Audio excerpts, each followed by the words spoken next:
Sir समझ आ गया था। चलिए आज हमारा जो होगा इलेक्ट्रोड पोटेंशियल की बात कर रहे हैं। ठीक है, जी सर। Electrode potential. एक मिनट, अपने पास इलेक्ट्रोड पोटेंशियल होता है और इलेक्ट्रोड पोटेंशियल क्या होता है, सबसे पहले हम इसको डिस्कस करेंगे एक डायग्राम बना के। यहाँ पे क्या होता है, दो टाइप के इलेक्ट्रोड पोटेंशियल होता है आपके पास। एक होता है ऑक्सीडेशन पोटेंशियल और दूसरा होता है रिडक्शन पोटेंशियल। ठीक है, ऑक्सीडेशन का मतलब आपको पता है कि लॉस ऑफ इलेक्ट्रॉन, और रिडक्शन पोटेंशियल का मतलब आपको पता है गेन ऑफ इलेक्ट्रॉन। क्लियर है? जी सर। तो यहाँ पे हम एक सेल के लिए कंटेनर बनाते हैं, ठीक है, जिसमें ये इलेक्ट्रोड है। ठीक है, ये क्या है, आपका इलेक्ट्रोड है, मेटल रॉड है आपका। और यहाँ पे क्या देखेंगे कि यहाँ पे क्या होगा आपका कि इसमें सारे इलेक्ट्रॉन होंगे जो कि इसमें से लूज करेगा। ठीक है, बेसिकली ये एक मेटल है, एम मेटल है, और इसमें से क्या होगा, इलेक्ट्रॉन लूज होके ये एम प्लस एन में जा रहा है। एम प्लस एन में का मतलब क्या हो गया कि ये एन इलेक्ट्रॉन लूज कर रहा है। ठीक है, बात समझ में आ रहा है? एम प्लस एन में जा रहा है, ये एक सॉल्यूशन इसमें डला हुआ है। ठीक है, सॉल्ट सॉल्यूशन। तो हम ये वाला जो होगा आपका क्या होगा, मेटल आयंस होंगे। ठीक है, और मेटल की टेंडेंसी क्या होती है, ये देख ले तो मेटल जो होता है वो ऑक्सीडाइज होता है। ठीक है, और ऑक्सीडाइज कैसे होता है आपका कि मेटल जो है एम से किस में जा रहा है, एम प्लस एन में जा रहा है, यानी एन इलेक्ट्रॉन क्या कर रहा है, लूज कर रहा है। ठीक है, यानी बेसिकली ये एम का जो हो रहा है वो क्या हो रहा है, ऑक्सीडेशन हो रहा है। ठीक है, तो ये जी पोटेंशियल होता क्या है, ठीक है, इसमें देखिए जब इलेक्ट्रॉन लूज कर रहा है मतलब फ्लो ऑफ चार्ज हो रहा है, तो पोटेंशियल डिफरेंस भी क्रिएट होगा इसके बीच। हाँ जी सर।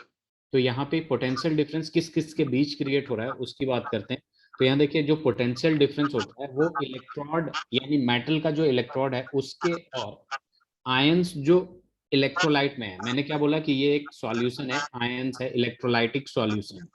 ठीक है, उन दोनों के बीच में जो इलेक्ट्रोड पोटेंशियल डिफरेंस होता है उसी की बात करते हैं हम, इलेक्ट्रोड पोटेंशियल। ठीक है, तो यहाँ पे लिख सकते हैं हम the potential difference between electrode, electrode का मतलब क्या हो गया, metal, and it's ions in electrolyte. ठीक है, अंडर इक्विलिब्रियम कंडीशन। ठीक है, under equilibrium condition, at equilibrium. ठीक है, तो इक्विलिब्रियम पे मैं लिख देता हूँ ऐसे। तो इसी पोटेंशियल डिफरेंस को हम इलेक्ट्रोड पोटेंशियल कहते हैं। और पहला जो होता है वो होता है आपका ऑक्सीडेशन पोटेंशियल। फिर दूसरे की बात करते हैं, जब से जैसे मैंने बोला रिडक्शन पोटेंशियल। ठीक है, तो एक कंटेनर है अपने पास यहाँ पे। ठीक है, वो अगर ये नेगेटिवली चार्ज था, ये वाला मेटल रॉड नेगेटिवली चार्ज यानी इलेक्ट्रॉन देते गया, तो ये क्या होगा आपका, पॉजिटिवली चार्ज होगा। ठीक है, ये पॉजिटिवली चार्ज है। ठीक है, और इसमें क्या होता है कि इसमें इलेक्ट्रॉन देते हैं। ठीक है, ऐड अप होता है।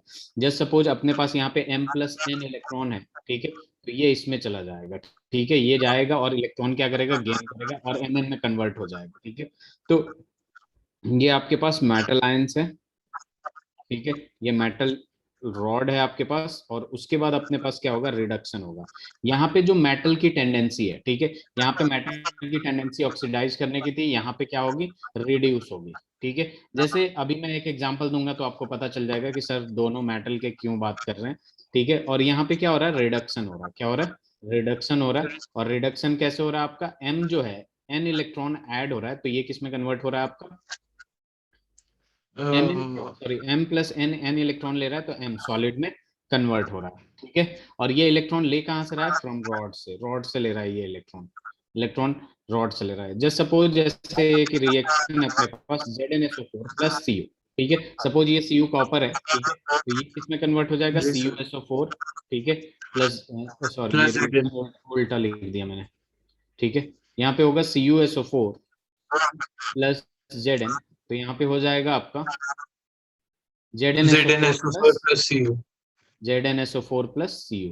तो यही इलेक्ट्रोड की बात होती है। ठीक है, सॉल्यूशन पे, बेसिकली सॉल्यूशन पे डिपेंड करता है कि ये कौन सा इलेक्ट्रॉन गेन करेगा और लूज करेगा। यहाँ पे नेगेटिवली था। ठीक है, तो यहाँ पे इलेक्ट्रॉन क्या किया, यहाँ पे इलेक्ट्रॉन लूज किया, यहाँ पॉजिटिवली, यहाँ इलेक्ट्रॉन गेन कर रहा है।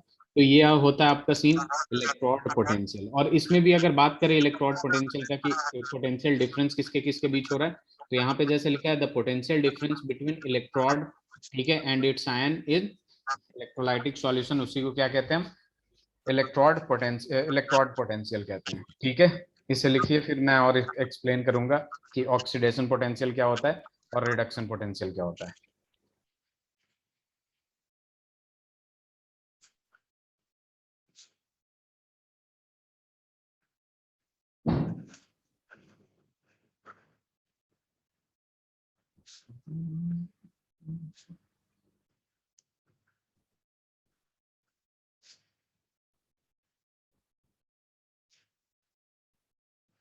आज 7:30 पे हाफ एन आवर एक्सटेंड हो गया।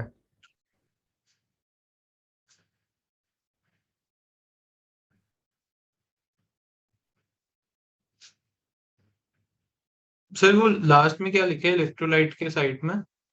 इलेक्ट्रोलाइट, ठीक है, आयंस इन इलेक्ट्रोलाइट और इक्विलिब्रियम, अंडर इक्विलिब्रियम लिख लीजिए, अंडर इक्विलिब्रियम या at equilibrium, under equilibrium. Equilibrium का मतलब क्या हो जाता है? सर जब दोनों इक्वल हो जाए number of electronic configuration, electrolyte और इलेक्ट्रॉन में। इक्विलिब्रियम बेसिकली हम रिएक्शन या प्रोसेस में बात करते हैं, ठीक है। इक्विलिब्रियम रिएक्शन में क्या होता है, rate of forward is equal to rate of backward हो जाए। जितना रिएक्टेंट प्रोडक्ट में कन्वर्ट हो रहा है उतना ही प्रोडक्ट रिएक्टेंट में कन्वर्ट हो रहा है, उसको इक्विलिब्रियम का सिचुएशन कहते हैं। ठीक है, स्लाइड चेंज करूं Yuvraj? 1 minute sir. Okay, take your time.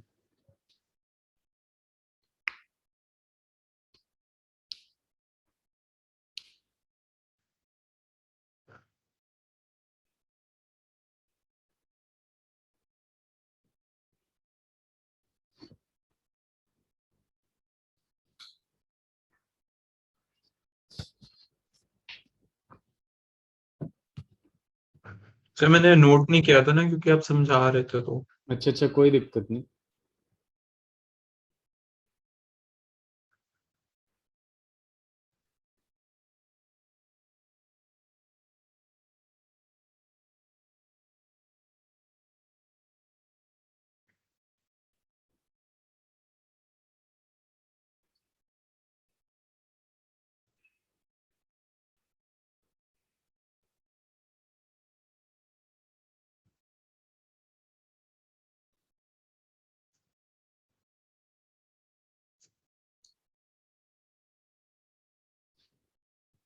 Ji sir then.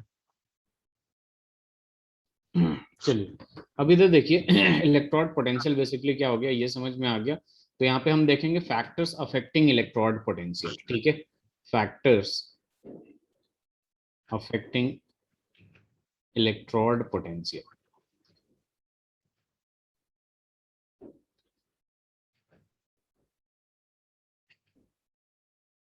यहाँ देखिए बात होती है फैक्टर्स अफेक्टिंग इलेक्ट्रोड पोटेंशियल का मतलब क्या होता है। ठीक है, देखिए आज की जो अभी जो इलेक्ट्रोड पोटेंशियल की बेसिकली बात करेंगे ना, उसमें बस बात करेंगे स्टैंडर्ड इलेक्ट्रोड पोटेंशियल। इसको मैं डिफाइन करूंगा एक्चुअल में स्टैंडर्ड इलेक्ट्रोड पोटेंशियल क्या होता है। और other than standard electrode potential को हम नर्स्ट इक्वेशन में पढ़ेंगे, जो कि one of the main important topic from electrochemistry, Nernst equation, Kohlrausch law. ठीक है, तो हम नर्स्ट इलेक्ट्रोड पोटेंशियल के बाद शुरू करेंगे, उसमें स्टैंडर्ड कंडीशन के अलावा जितने भी कंडीशन होते हैं वो नर्स्ट इक्वेशन में पढ़ेंगे। ठीक है, तो सबसे पहले फैक्टर्स अफेक्टिंग वाला बात कर ले। तो फैक्टर कौन सी चीज इलेक्ट्रोड पोटेंशियल पे डिपेंड करती है, तो सबसे पहला आता है आपका nature of metal and it's ion, and it's ion. Ion पे डिपेंड करता है और उसके नेचर पे डिपेंड करता है। जैसे आपका मान लीजिए जेड है, तो जेड किस में जाएगा, Zn+2 में जाएगा। ठीक है, Fe है तो Fe किस में जाएगा, Fe+2 में भी जा सकता है, और Fe से Fe+3 में भी जा सकता है। ठीक है, ध्यान से समझिएगा, थोड़ा नया टॉपिक है आपके लिए। तो ये जो देखिए, अगर इलेक्ट्रॉन का ट्रांसफर यहाँ पे कितना लूज कर रहा है, 2 लूज कर रहा है, 3 लूज कर रहा है, ये सेम नहीं होगा। इलेक्ट्रॉन का ट्रांसफर अगर नंबर कम कम और ज्यादा होगा तो ये दोनों के दोनों क्या होंगे, डिफरेंट होंगे। ठीक है, तो सबसे पहली बात तो ये कि nature of metal and it's ion पे डिपेंड करता है कि कितना लूज कर रहा है इलेक्ट्रॉन, कितना गेन कर रहा है इलेक्ट्रॉन। दूसरा, कॉन्सेंट्रेशन ऑफ आयंस पे भी डिपेंड कर रहा है, कॉन्सेंट्रेशन ऑफ आयंस पे भी हाँ। डिपेंड करता है। ठीक है, इन केस ऑफ, देखिए अब यहाँ पे बात आती है कि कंसंट्रेशन ऑफ आयंस पे डिपेंड कर रहा है, यानी इस पे डिपेंड कर रहा है। ठीक है, मोलारिटी पे डिपेंड कर रहा है। ठीक है, इन केस ऑफ, अगर अपने पास क्या होता है, इन केस ऑफ गैसेस प्रोडक्ट या फिर गैस होता है, तो गैस के केस में कॉन्सेंट्रेशन के जगह पार्शियल प्रेशर लेते हैं। क्या लेते हैं, पार्शियल प्रेशर लेते हैं। आपने केमिकल इक्विलिब्रियम 11th का सही से पढ़ा है ना? तो बस, नहीं सर। जैसे मान लीजिए यहाँ पे है ए, ठीक है, ए गैसेस स्टेट में प्लस बी गैसेस स्टेट में plus will give C gases state में प्लस डी गैसेस स्टेट में प्लस डी, ये भी सब गैसेस स्टेट। तो इसका अगर मुझे केसी निकालना हो ना, इक्विलिब्रियम कांस्टेंट, तो डायरेक्ट ये होता है प्रोडक्ट अपॉन रिएक्टेंट। ठीक है, प्रोडक्ट अपॉन रिएक्टेंट। एक बात और इसमें, कि जो भी स्टोइशियोमेट्रिक कोएफिशिएंट है वो क्या जाता है, उसके पावर में जाता है। वो क्या होता है, इसके उसके पावर में। पावर। तो के सी इज इक्वल टू सी का पावर सी इंटू डी का पावर डी अपॉन ए का पावर ए और बी का पावर बी।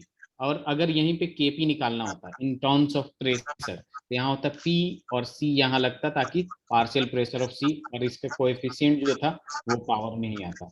फिर आ जाता P D partial pressure of D, और ये ऐसे हो जाता P A partial pressure of A, और ये पावर में चला जाता P B partial pressure of B, और ये ऐसे हो जाता। ठीक है, जी सर। तो इसे मैं मिटा देता हूँ। चलिए ठीक है, उसको मिटाने की, हाँ मिटाने की जरूरत है, मैं मिटा दूं या लिखिएगा ये वाला part बस। 1 मिनट सर। ये तो केमिकल इक्विलिब्रियम का सबसे मतलब इम्पोर्टेंट, ये कैसे केसी और केपी लिखते हैं। केपी और केसी में रिलेशन भी होता है, K P is equal to K C R T raise to the power delta G. और ये सबसे आसान डी के टॉपिक। साइड में क्या लिखा है आपने, जैसे सी में जी लिखा है, सी हाँ छोटा सी बड़ा जी, सी क्यों लिखा है?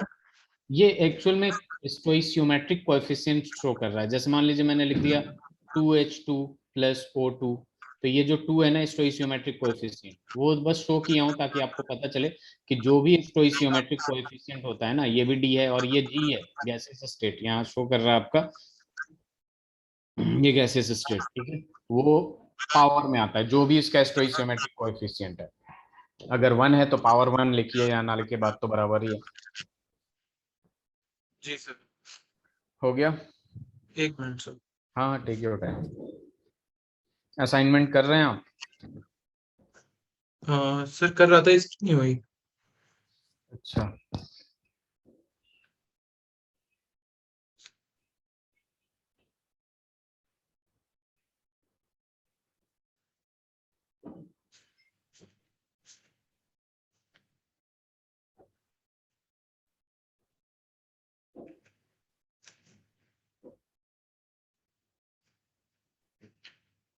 सर वो के पी क्या लिखा है हमने वहां पे नीचे? ये होता है equilibrium constant in terms of concentration terms, equilibrium constant in terms of pressure. P for pressure, ठीक है, प्रेशर के टर्म में इक्विलिब्रियम। ये जो के होता है ना बेसिकली, ये क्या होता है, इक्विलिब्रियम कांस्टेंट होता है, इक्विलिब्रियम कांस्टेंट। ठीक है, अगर आपका के सी लिख दिया तो इन टर्म्स ऑफ कंसंट्रेशन हो जाएगा, के पी लिख दिया तो इन टर्म्स ऑफ प्रेशर हो जाएगा। ये थोड़ा अलग ही हट गया हम लोग।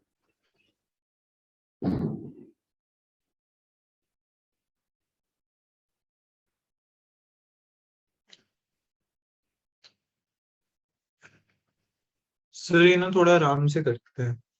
हाँ हाँ, कोई बात नहीं, मैं एकदम आराम से लेके चलेंगे।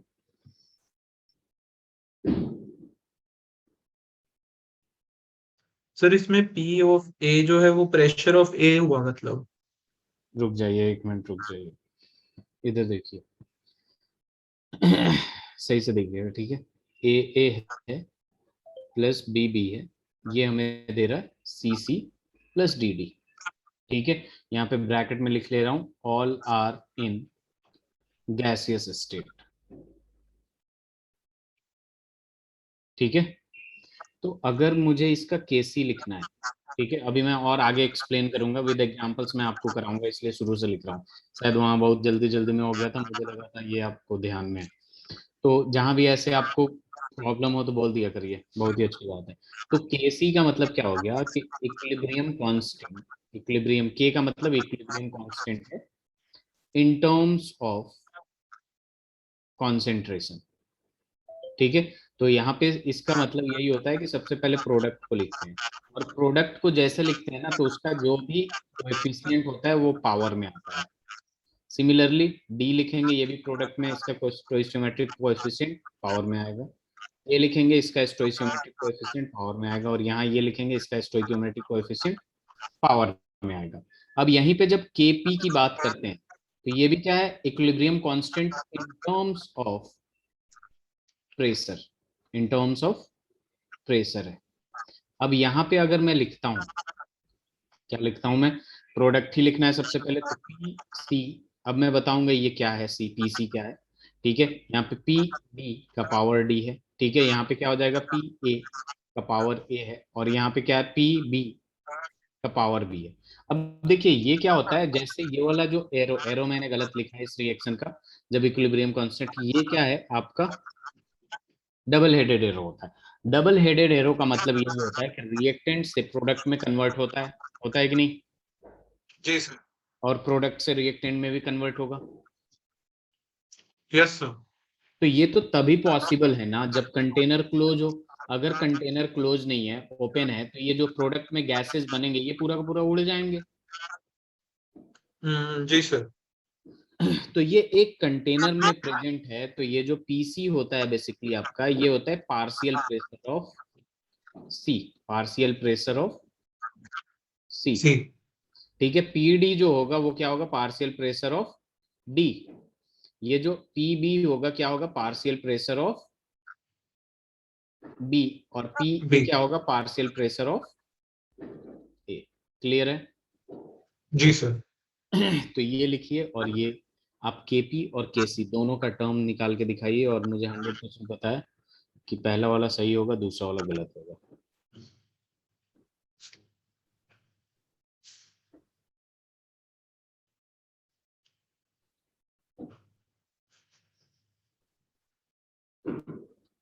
बहुत ही आसान टॉपिक है, अभी के अभी सब समझ में आ जाएगा आपको। ये फिजिकल केमिस्ट्री एक दूसरे से बहुत ज्यादा कनेक्टेड होता है, पता है। सर ऑर्गेनिक भी कनेक्टेड ही होता है एक तरीके से। हाँ, ऑर्गेनिक तो मतलब वो तो है ही। बट दोनों एक दूसरे से कनेक्टेड नहीं होते। हाँ, दोनों एक दूसरे से नहीं, लेकिन आपस में वो होते हैं।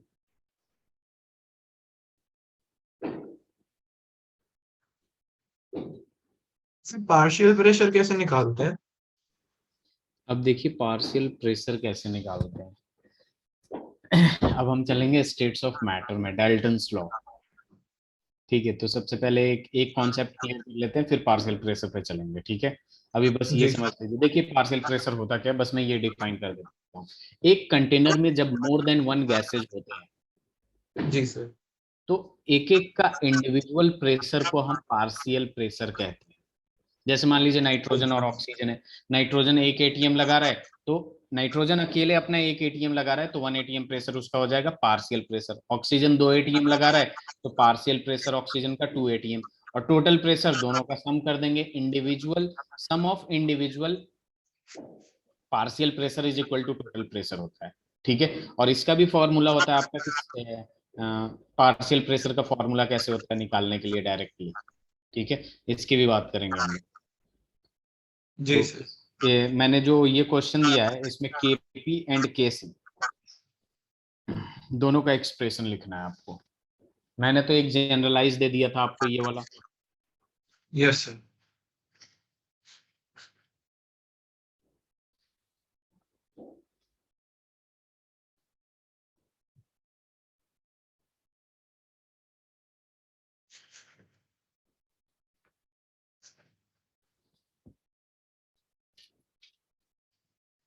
सर केसी में N2 आ जाएगा, साइड में आ जाएगा क्या कहते हैं H2 रेज टू किधर पावर में? 3 डिनोमिनेटर में। के सी इज इक्वल टू ऐसे बताइए ना, जैसे अगर मान लीजिए इस इक्वेशन का मुझे बताना हो, तो सपोज इस इक्वेशन का के सी बताना हो मुझे, तो मैं लिखूंगा सी का पावर सी इंटू डी का पावर डी अपॉन ए का पावर ए अपॉन बी का पावर बी। के सी ऐसे बताइए आप इस इक्वेशन का। Sir Kc is equal to NH3 raise to power 2 जी, upon N2 H raise to power 3। H two raised to the power three, बिल्कुल सही के सी। अब के पी बता दीजिए इसी के लिए। सर Kp पार्शियल प्रेशर से पार्शियल प्रेशर कैसे निकाले, समझ नहीं आया। कुछ नहीं, ये एन टू ऐसे लिखा है ना, N two plus three H two will give जी sir. Two N H three. ये वैसे ही जैसे आपको करना है केपी निकालना है, तो partial pressure of N H three का पावर टू।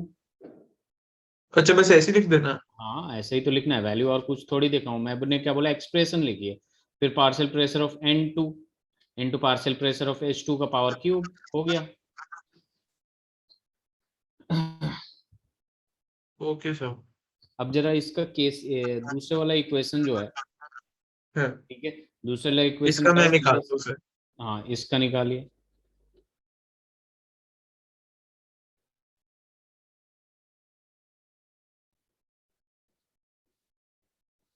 सर ये तो बहुत ही आसान है। बहुत आसान है, लेकिन इसमें मुझे पता है आप गलती करिएगा, केसी में ही गलती करिएगा, केपी में भी गलती करिएगा। एक मिनट सर। सर इसका Kc तो सिर्फ CO2 आएगा ना, क्यों?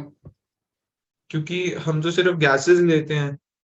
हाँ वेरी गुड। नहीं बस गैसेस नहीं लेते, ठीक है, हम गैसेस और एक्वस सॉल्यूशन दोनों ही लेते हैं, कंसीडर करते हैं, ठीक है।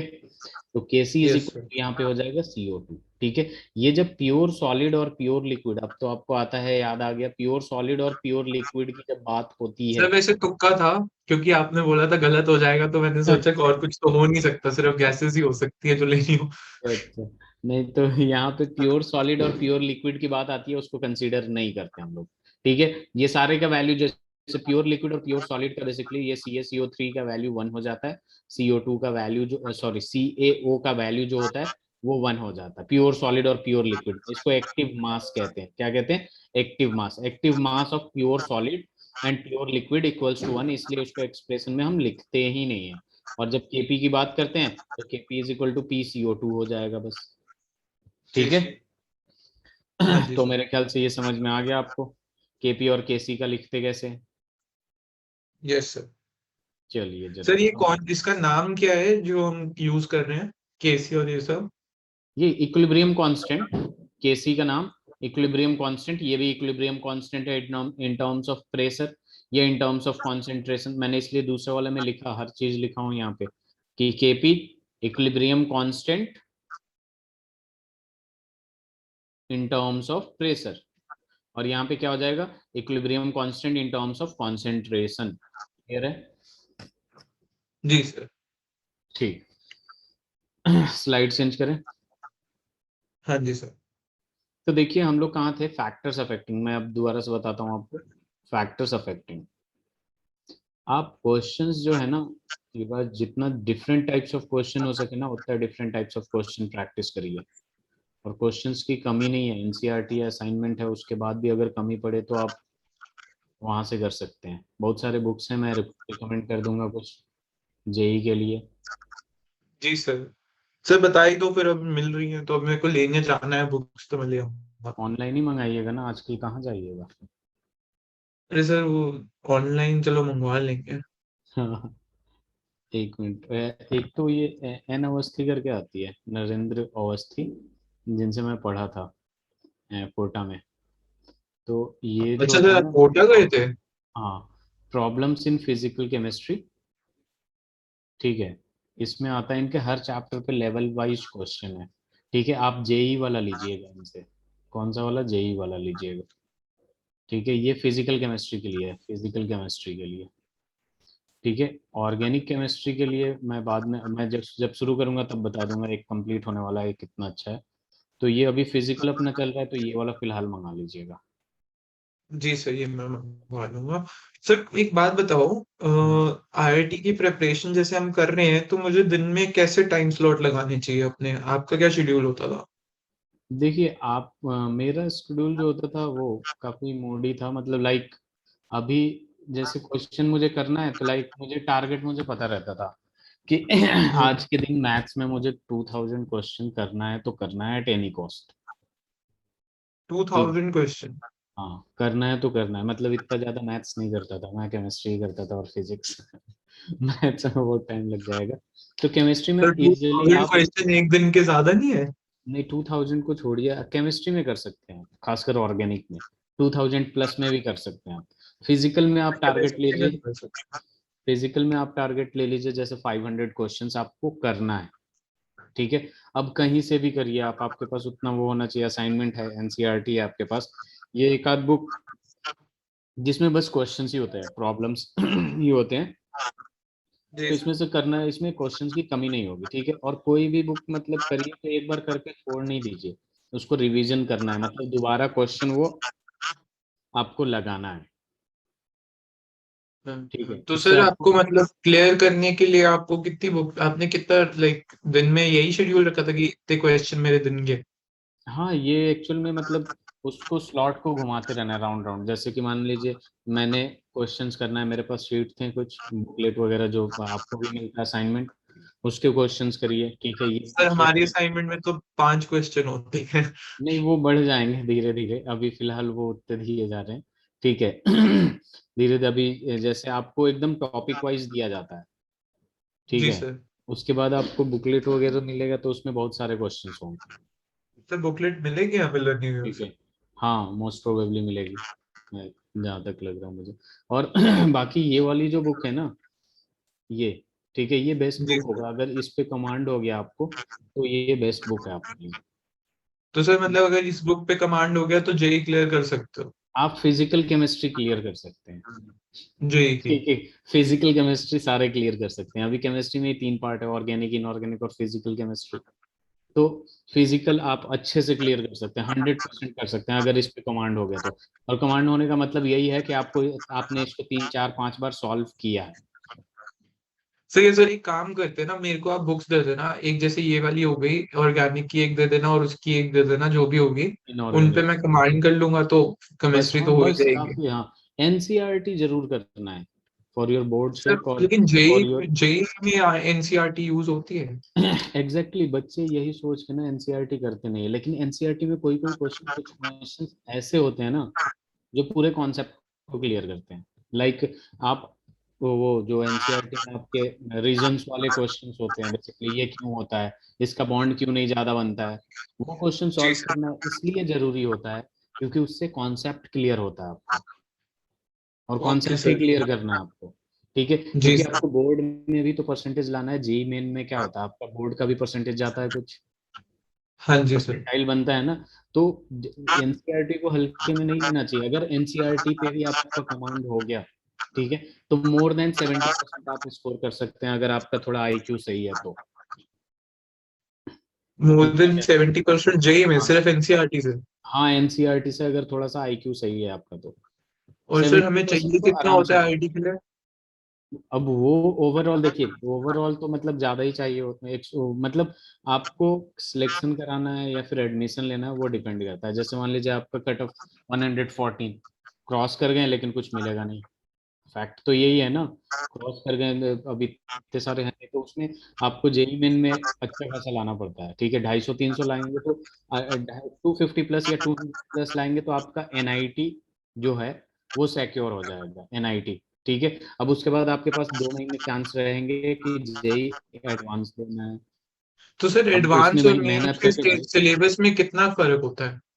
देखिए जेई जैसे नीट जो है वो, सॉरी, जेई मेन में जो है ना वो क्वेश्चन 1 to 30 क्वेश्चन होते हैं और ज्यादा टफ नहीं होते, ठीक है। हाँ। और सच बताऊं मैं केमिस्ट्री के हिसाब से केमिस्ट्री ज्यादा टफ नहीं है, अगर आपने जेई मेन का मतलब कॉन्सेप्ट क्लियर है तो वो क्वेश्चन भी आप कर सकते हैं, उसमें जो है ना मतलब जो क्वेश्चंस के तरीके होते हैं देने के वो थोड़े टफ लेवल के बनाना मतलब दिखाते हैं कि ये टफ है, और कुछ, अगर आपका कॉन्सेप्ट क्लियर है तो फटाफट क्वेश्चन होगा, किसी भी एंट्रेंस में ना अच्छा, आपको बहुत ही कम क्वेश्चन मिलेंगे, 5% या 2% क्वेश्चन मिलेंगे जिसका कैलकुलेशन बहुत टफ हो। ठीक है, बाकी जो कैलकुलेशन होता है ना, केमिस्ट्री की बात कर रहा हूँ मैं, वो मतलब लगेगा देख के कि अजीब सा बड़ा सा पैराग्राफ बनाए हुए हैं, इधर उधर किए हुए हैं, लेकिन अगर आपको कॉन्सेप्ट क्लियर है, देखिएगा फटाक से आंसर आएगा। जो क्वेश्चन जितना गंदा दिखता है, जितना मतलब डेंजर दिखता है, वो उतना आसान होता है। ओके सर, ये मेन के लिए है, मेंस के लिए। जेई एडवांस के लिए उसमें क्वेश्चन बहुत गंदे दिखते हैं, लेकिन होते आसान है। ठीक है, उसमें अच्छा, तो एक्चुअल मतलब में जो ना एडवांस होता है, मतलब अगर मैं मेंस की तैयारी कर रहा हूँ तो उसमें मेरी कुछ परसेंट एडवांस की तैयारी भी हो रही है, तो अगर मेरे को हाँ एडवांस को ही एम करना है तो हाँ। उसमें जैसे हमारे पास बीच में 2 महीने हैं मेंस और एडवांस के, हम्म। है ना? तो वो दो हम्म। महीने काफी होते हैं मेंस से एडवांस की तैयारी करने के लिए। अगर इसमें आपने 100% मेंस में आपने 100% निकाल दिया, ठीक है, ये एक्चुअल में कॉन्सेप्ट है जो थोड़ा बहुत आपका हिला हुआ भी है, ठीक है, थोड़ा बहुत मतलब कम है, ठीक है, तो भी ये क्लियर हो जाएगा। लेकिन एडवांस के लिए ना आपका जो कॉन्सेप्ट क्लियर है वो 100% होना चाहिए क्लियर। समझ रहे हैं आप क्या कह रहा हूँ ओके, मैं? तो मतलब ठीक है, क्योंकि मेंस आपको कॉन्सेप्ट इतना क्लियर नहीं है तो भी आप निकाल सकते हो, लेकिन हाँ, एडवांस में अब सिर्फ कॉन्सेप्ट का खेल है। कॉन्सेप्ट का खेल है बहुत ही अच्छे वाला, क्योंकि इसमें एक सेक्शन आएगा जिसमें होता है मोर देन वन करेक्ट। ठीक है, मोर देन वन करेक्ट होता है, यानी उसमें ऑप्शन आपका एक भी सही हो सकता है, चार भी सही हो सकता है, दो भी या तीन भी। तो उसमें अच्छा। कॉन्सेप्ट लेवल सोच रहे हैं आप। अपने पास जेई मेंस में क्या है कि चार है, एक आंसर होगा, ठीक है, यहाँ हाँ पे एक हाँ। सेक्शन में ऐसा आएगा जिसमें चार है, आपको चारों भी सही हो सकता है, तीन भी और दो भी सही हो सकता है। तो मतलब आपको पता होना चाहिए कि इसका आंसर है क्या, आप एग्जैक्टली तुक्का नहीं हाँ, लगा सकते। तुक्का नहीं लगा सकते। एग्जैक्टली उसमें मतलब कॉन्सेप्ट लेवल ज्यादा अच्छा होना चाहिए। वैसे अगर ये वाला बुक जो मैं सजेस्ट कर रहा हूँ, ठीक, तीनों बुक मैं वहीं का सजेस्ट करूंगा। वहाँ एक तो विजय सर हैं, विशाल जोशी इनऑर्गेनिक केमिस्ट्री के लिए, ठीक है, इनकी बुक अच्छी है। और ऑर्गेनिक में एक और टीचर है, या तो एम एस चौहान का ले लीजिए, एम एस चौहान, या फिर एस के एम। ठीक है, ये बेसिकली ये प्रॉब्लम्स है, ये क्वेश्चंस मतलब क्वेश्चंस वाले बुक हैं, तो ये मैं प्रेफर करता हूँ ओवर थ्योरेटिकल बुक, क्योंकि थ्योरी तो मुझे एसकेएम, सर एसकेएम और क्या कहते हैं, M Chauhan, M S Chauhan. नहीं, ये दोनों ऑर्गेनिक के लिए आप एसकेएम का ले लीजिएगा, या फिर दोनों में से किसी का भी ले सकते हैं, एसकेएम का ही ले लीजिएगा, एसकेएम सर का। ठीक है, एक विजय है, ठीक है, विजय सर की बुक है ऑर्गेनिक केमिस्ट्री, इनऑर्गेनिक है ये, आईओसी, ठीक है, ये ऑर्गेनिक केमिस्ट्री। और एक है आपका नरेंद्र अवस्थी का, एनएस का, सोडियम से फेमस है ये सर, ठीक है, ये फिजिकल केमिस्ट्री। ठीक है, ये बस क्वेश्चंस होंगे। नरेंद्र अवस्थी सर, जो सोडियम वाला कह रहे हो हाँ, इन्हें? एन ए, मेरे पास भी जी सर। मेरे टाइम की पड़ी है, आज से 11 12 साल पहले की, ये M S Chauhan. Okay sir, तो एसकेएम और आप कह रहे हो एसकेएम बेटर है? हाँ, एस के एम वो नई एडिशन है तो नए क्वेश्चंस होंगे, नए ओके, टीचर। हाँ ठीक है सर, तो मैं ये 3 बुक्स मंगवा लेता हूँ, विजय, एसकेएम और नरेंद्र अवस्थी वाली। हाँ, ये काफी मतलब इसमें से क्वेश्चंस हर एक लेवल का मिलेगा आपको, लेवल वाइज दिया रहता है, 1 2 3। ठीक है, और हाँ, क्वेश्चंस तो बहुत सारे हैं। मेंस के लिए हमारा लेवल 1 और 2 हो गया और एडवांस के लिए 3 हो गया। लेवल वन मेंस के लिए काफी है, लेवल वन। ठीक है, टू और थ्री जो होता है आपका, वो बढ़ते जाता है। एडवांस के लिए लेवल 3। वो सीधे टू और थ्री देते हैं, मेंस के लिए काफी होगा। ठीक है, और इसमें क्वेश्चंस बहुत हैं। ठीक है, लाइक लेवल वन में आपको 175 क्वेश्चंस है ऑर्गेनिक में, एम एस चौहान वाले सर में। ठीक है, एम एस के एम वाले सर का मैंने बस नाम सुना है कि अच्छा है, बाकी उसमें मुझे पता नहीं है क्वेश्चन कितना है। ठीक है, इस वाले हाँ बुक में हाँ, जो मैंने इसमें दिखाया, इसमें आपके 145 क्वेश्चंस है। जो एम एस चौहान है। हाँ, एम एस चौहान उस वाले बुक में मुझे नहीं पता एग्जैक्टली है कितना क्वेश्चन। कोई नहीं सर, 175 क्वेश्चंस है। लेवल वन, हाँ बस लेवल वन में, अभी लेवल लेवल टू में अलग होगा, लेवल थ्री में मतलब वही, पर चैप्टर आपको 300 क्वेश्चन होना चाहिए इसमें, 200 300 200 प्लस में होना चाहिए। ठीक है सर, तो टू इसका में मतलब पहले लेवल 1 करें हर एक चैप्टर का, फिर जब हम एडवांस की तैयारी कर रहे हैं तो लेवल 2 और लेवल 3। नहीं नहीं, अगर आपके पास टाइम है, ठीक है, आप ऐसा एक शेड्यूल बनाइए, आपके पास टाइम है तो आप साथ साथ में चलते जाइए। ठीक है, आपके पास ओके सर, जरा तो सा भी मतलब टाइम है। लेवल 1 आपने कर लिया, ठीक है। लेवल 2 को भी कोशिश करिए, हो जाए हो जाए हो जाए, ठीक है। उसी में टाइम निकाल विकाल के कैसे भी, ठीक है। सर तो जब क्योंकि उस जैसे अब टाइम पे मेरी सिचुएशन है, अब जैसे सर मेरी सिचुएशन है, मैंने 11 ढंग से नहीं करी, लेकिन मेरे कंसेप्ट क्लियर है, जो मैंने 10th में पढ़ा था बहुत अच्छे से पढ़ा था। तो बेसिक कंसेप्ट क्लियर है, और 11th का जो मेरा है, 11th में थोड़ा वो है, लेकिन 12th में अब कर रहा हूँ ढंग से। तो अब उसमें मेरे को कैसे शेड्यूल बनाना पड़ेगा, कितना टाइम चाहिए होगा मेरे को, क्योंकि मेरे को अभी 11th भी कवर करनी पड़ेगी। अभी अब अभी अभी आप क्या करिए, अभी देखिए, अभी 12th करिए, ठीक है। जैसे मैंने इलेक्ट्रोकेमिस्ट्री कराया, ठीक है। इसको अच्छे से करिए। इसके अलावा अगर आपके पास टाइम बच रहा है, ठीक है, क्योंकि ज्यादा कुछ हो नहीं रहे तो टाइम तो होगा ही होगा आपके पास, जी ठीक है। सर। कहीं इधर उधर जाना नहीं है, बाकी आपको पता है आपका टाइम कितना है आपके पास। उस हिसाब से किसी 11th का एक चैप्टर को उठाइए, ये नरेंद्र अवस्थी को लाइए, ठीक है। एक चैप्टर को पढ़िए, क्वेश्चन करना शुरू करिए। एक दिन पहले मुझे बता दीजिए कि क्या डिस्कशन करना है, ठीक है।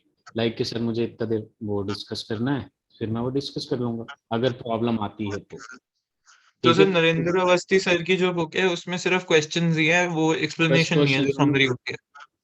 उसमें में भी सॉल्यूशन होगा। आप जब अमेजोन वगैरह पे चेक करेंगे ना, तो उसमें दिया होगा कि हम्म। कितने सॉल्यूशन है, तो सॉल्यूशन वाला भी ले सकते हैं आप लोग।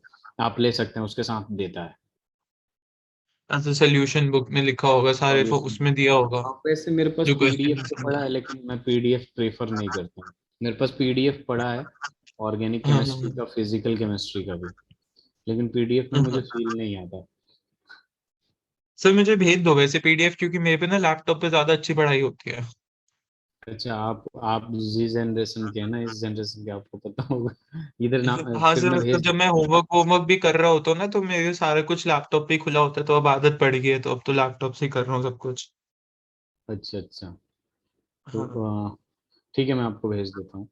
जी सर, जिसकी पढ़ी है सर वो भेज दो, नहीं तो जो नहीं पढ़ी होगी उसकी तो मैं मंगवा ही मैं लूंगा भेज फिजिकल कॉपी। मैं भेज दूंगा, क्योंकि फिर अब आपको खरीदने की जरूरत नहीं पड़ेगी। आज दीजिए टाइम, आपको भेज दूंगा। मेरे पास ऑलमोस्ट सबकी पड़ी होगी फिर, ऑर्गेनिक जी की सर, भी, आपके पास मेरा इनऑर्गेनिक की भी। नंबर भी नहीं है ना सर? और हाँ, नंबर नहीं है। एक मिनट सर, मैं आपको भेज देता हूँ।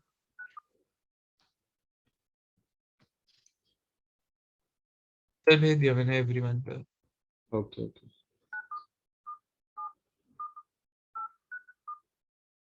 सर मेरे को मिस कॉल भी दे देना, नहीं तो आपका व्हाट्सएप आएगा नहीं अगर मैं सेव नहीं करूँगा। अच्छा, ये भी है। हाँ सर, ये भी होता है। तो मैसेज तो चला जाता होगा ना, चला गया, सर आ गया कॉल। ठीक है। तो अब यहाँ पे आते हैं हम लोग, मैं रात में सेंड कर दूंगा, ठीक है। जी सर, नो वरीज। चलिए, तो यहाँ आते हैं हम लोग, nature of metal and ions. और कोई अब डाउट तो नहीं है ना? No sir, no doubt. चलिए, ठीक है। Nature of ions and metals की बात करते हैं, टॉपिक पे आते हैं। तो यहाँ पे बेसिकली होता क्या है आपका, कि यहाँ पे सबसे पहले कि नेचर क्या है मेटल का, कि ये कितना ज्यादा ऑक्सीडाइज हो रहा है और कितना ज्यादा रिड्यूस हो रहा है, उस पर डिपेंड करता है, ठीक है। जैसे जस्ट सपोज एक आयरन है, और आयरन Fe+2 में भी जा सकता है, 2 इलेक्ट्रॉन रिलीज कर सकता है। और आयरन आपका Fe+3 में भी जा सकता है, 3 इलेक्ट्रॉन रिलीज कर सकता है। तो इसका अलग, ये दोनों डिफरेंट होंगे। क्या होंगे? दोनों के दोनों डिफरेंट, इलेक्ट्रॉन पोटेंशियल दोनों का दोनों डिफरेंट होगा। जितना ज्यादा चार्ज प्रोड्यूस होगा, कम होगा, उसके हिसाब से आपका इलेक्ट्रॉन पोटेंशियल होगा, ठीक है। दूसरा जो फैक्टर है वो होगा आपका कॉन्सेंट्रेशन ऑफ आयंस पे, ठीक है। अब ये कॉन्सेंट्रेशन ऑफ आयंस मैंने बता दिया आपको किस पे होता है, ठीक है। ये बिग ब्रैकेट, स्क्वायर ब्रैकेट का मतलब कॉन्सेंट्रेशन होता है, कॉन्सेंट्रेशन मतलब मोलारिटी। लेकिन इन केस गैसियस स्टेट में, if concentration in case of gas, ठीक है, हम यहाँ पे लिख सकते हैं in case of gas. In case of gas यहाँ पे जो होता है आपका पार्शियल प्रेशर होता है। ये क्या होता है? पार्शियल प्रेशर के टर्म में लेते हैं, तो ये भी मैंने बता दिया पार्शियल प्रेशर के टर्म में कैसे लेते हैं। और तीसरा जो फैक्टर होता है आपका, वो होता है टेम्परेचर। तीसरा फैक्टर क्या होता है? टेम्परेचर होता है। तो ये 3 फैक्टर हैं जिससे इलेक्ट्रॉन पोटेंशियल डिपेंड करता है। और ये तीनों फैक्टर जो है वो हम पढ़ेंगे नर्स्ट इक्वेशन में। किसमें पढ़ेंगे?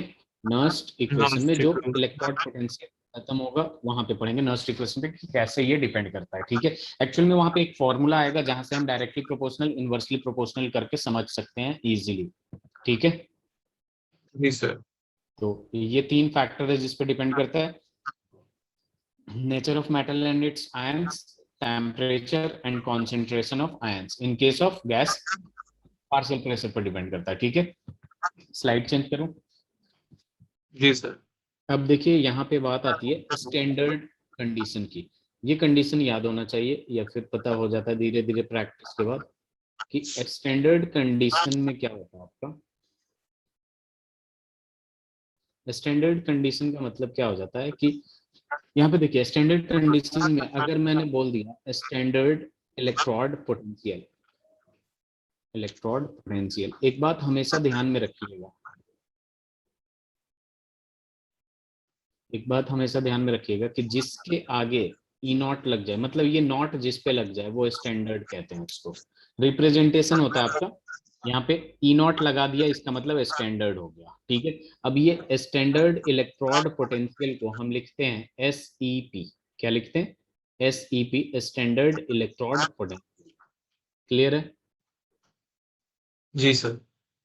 अब देखिए यहाँ पे क्या होता है आपका कि कंडीशन क्या होता है इसका, स्टैंडर्ड कंडीशन का कंडीशन क्या होता है। जैसे आपका STP NTP होता है ना, normal temperature pressure, standard temperature pressure, वैसे ही ये स्टैंडर्ड कंडीशन होता है।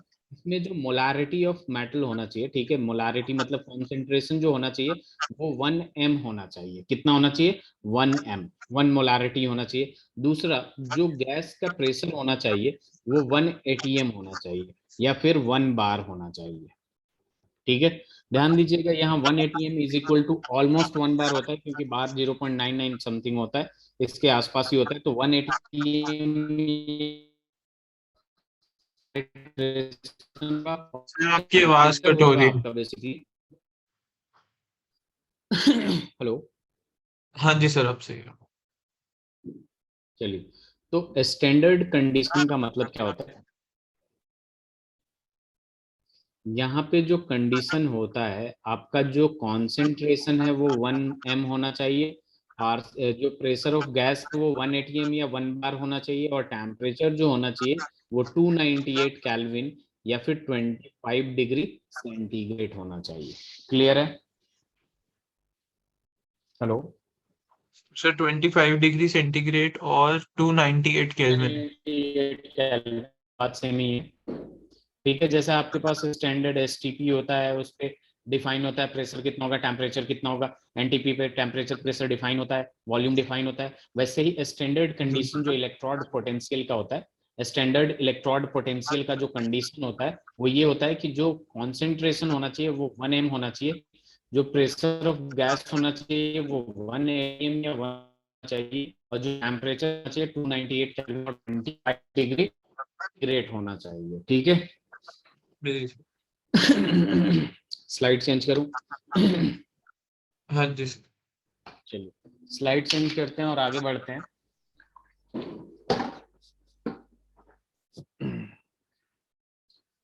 अब अपने पास बात आता है ऑक्सीडेशन की।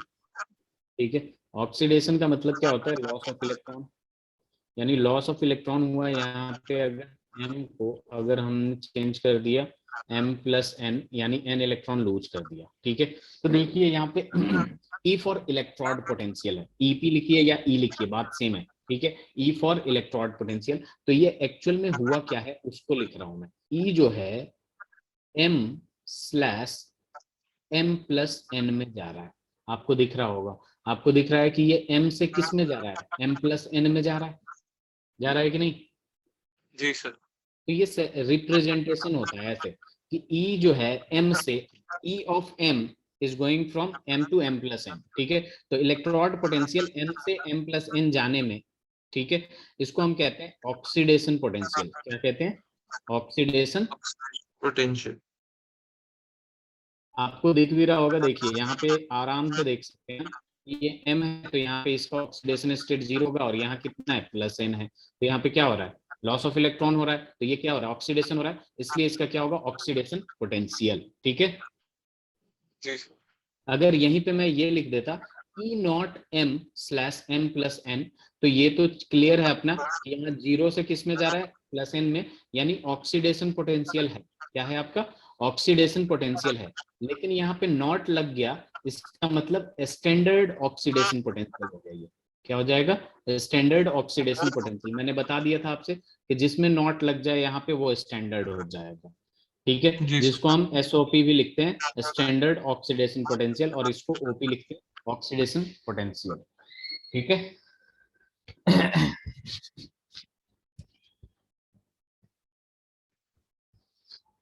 ठीक है।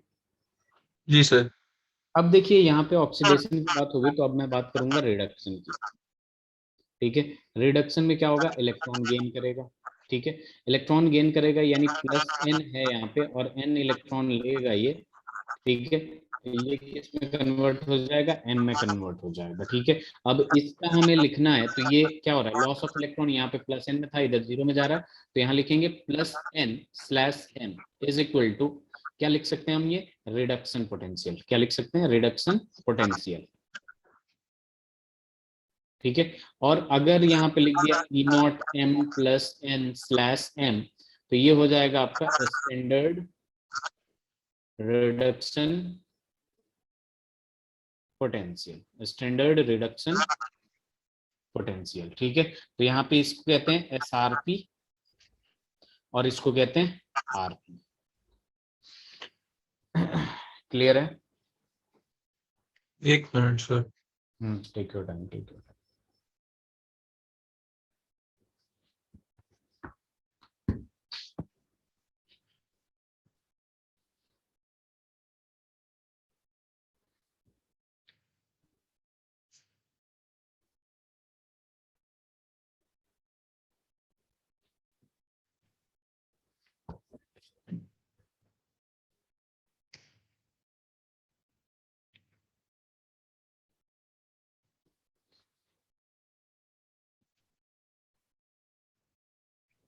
सर इसमें क्या कहते हैं, जो हमने ऊपर लिखा है एस प्लस एन, ऊपर एक और प्लस एन लिखा है और वहां पे नॉट भी लिखा है, फॉर्म्स एम, ऊपर नॉट क्यों लिखा है उसके?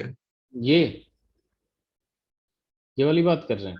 नो सर, इसके नीचे रिडक्शन की साइड में, ये वाला? ऊपर ऊपर। ये ये सर।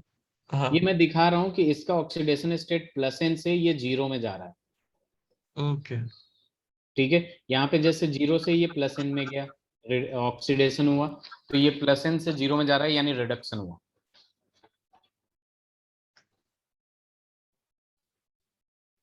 ठीक है, यस सर।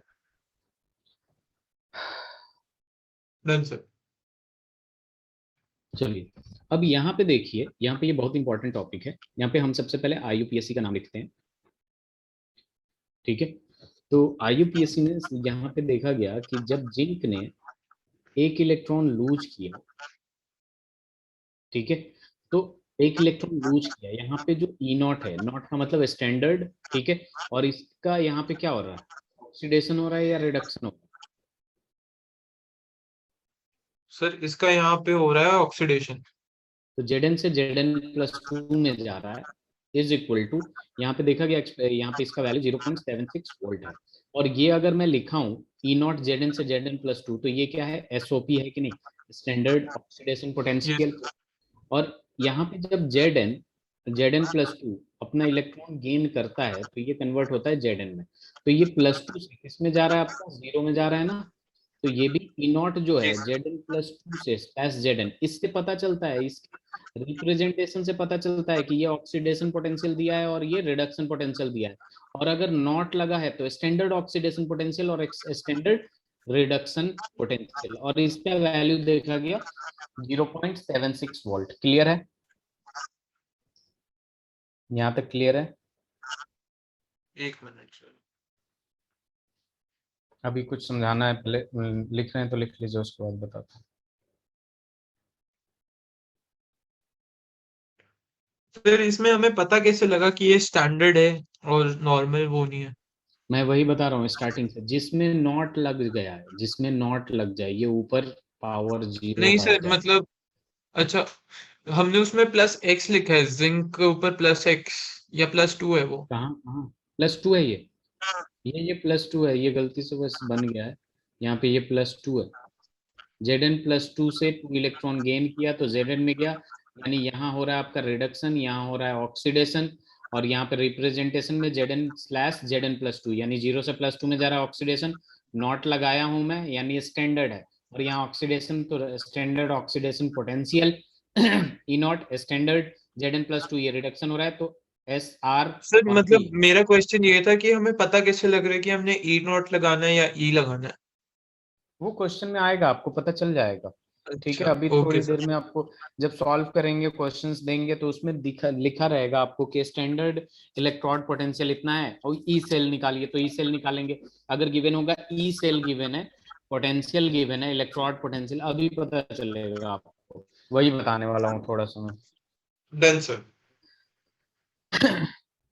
अब देखिए यहाँ पे अगर मैं आपसे पूछूं कि इलेक्ट्रॉड पोटेंशियल, ध्यान से देखिएगा, इलेक्ट्रॉड पोटेंशियल, जिंक का इलेक्ट्रॉड पोटेंशियल कितना है, तो आप क्या बताइएगा।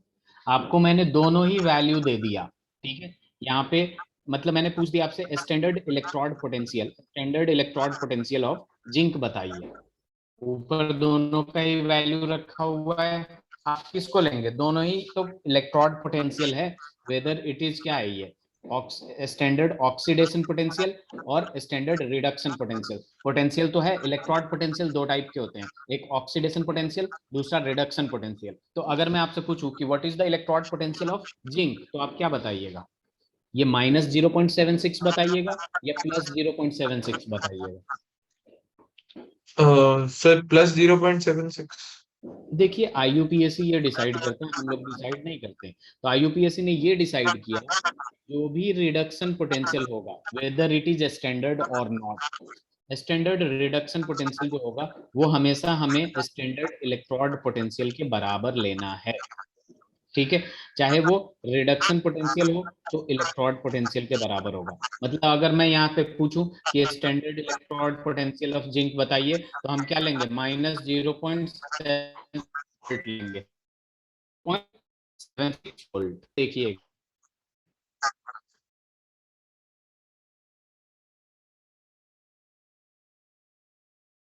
Done sir. तो यहाँ पे सर बात आर पी इज समझिएगा। Equal to E P. Okay. हाँ, आपको अगर जब भी इलेक्ट्रॉड पोटेंशियल की बात करता है, ठीक है, पूछता है what is the electrode potential, आपको रिडक्शन पोटेंशियल लिखना है। क्या लिखना है, रिडक्शन पोटेंशियल का वैल्यू, रिडक्शन पोटेंशियल, यस ठीक है। सर। और एक चीज आप देख रहे हैं यहाँ पे, ओपी और आरपी, ओपी और आरपी दोनों ही बराबर हैं मैग्नीट्यूड में। आपने मॉड पढ़ा होगा, स्टूडेंट मैथ्स के स्टूडेंट है तो जी सर। दोनों का साइन ही तो डिफरेंट है, वैल्यू तो सेम ही है ना। हाँ जी सर। तो हम यहाँ ये जरूर लिख सकते हैं, standard reduction potential is equal to minus of standard oxidation potential, ठीक है। या फिर इसको उल्टा लिख सकते हैं, माइनस आपको लगाना है इधर, इधर लगा देते हैं, ठीक है। जी सर। तो ये लिख लिया आपने, आगे बढ़े। Yes sir. अब मेन बात करते हैं, हम धीरे धीरे इस टॉपिक को बढ़ाते जाते हैं, ठीक है। ईएमएफ ऑफ सेल की बात करते हैं, EMF of cell, EMF of cell की जब बात करते हैं तो एक हम सेल बनाने की कोशिश करते हैं। यहाँ पे है आपके पास एक कंटेनर, ठीक है। सर यहाँ ईएमएफ क्या हुआ? इलेक्ट्रोमोटिव फोर्स कह लीजिए या पोटेंशियल कह लीजिए, पोटेंशियल कह लीजिए। अभी आप जब आप इलेक्ट्रिक करंट पढ़ेंगे तो उसमें पता चलेगा इलेक्ट्रोमोटिव फोर्स होता है या फिर पोटेंशियल कह लेते हैं हम लोग, ठीक है, इलेक्ट्रोड पोटेंशियल। बैटरी जी में जो सर। पोटेंशियल होता है ना, देखिए चूंकि वहां पे क्या होता है, करंट वहां भी फ्लो होता है, तो वहां पे जो पोटेंशियल होता है उसको ईएमएफ कहते हैं, काफी छोटा होता है, इसलिए हम उसको क्या कहते हैं, ईएमएफ कहते हैं, ठीक है। Yes sir. ठीक है, तो यहाँ पे एक सीन बनाते हैं हम लोग, यहाँ पे वोल्ट मीटर है, ठीक है। फिर हमने यहाँ पे क्या किया, ऐसे कर दिया और यहाँ पे आ जाएगा आपके पास, ठीक है। उसके बाद देखिए यहाँ पे क्या करते हैं, ये आपके पास हमने क्या किया, ध्यान से देखिएगा, ये वोल्ट मीटर है, हमने इसको एनोड बनाया, यहाँ पे क्या है आपका एनोड है, और यहाँ पे है आपका कैथोड,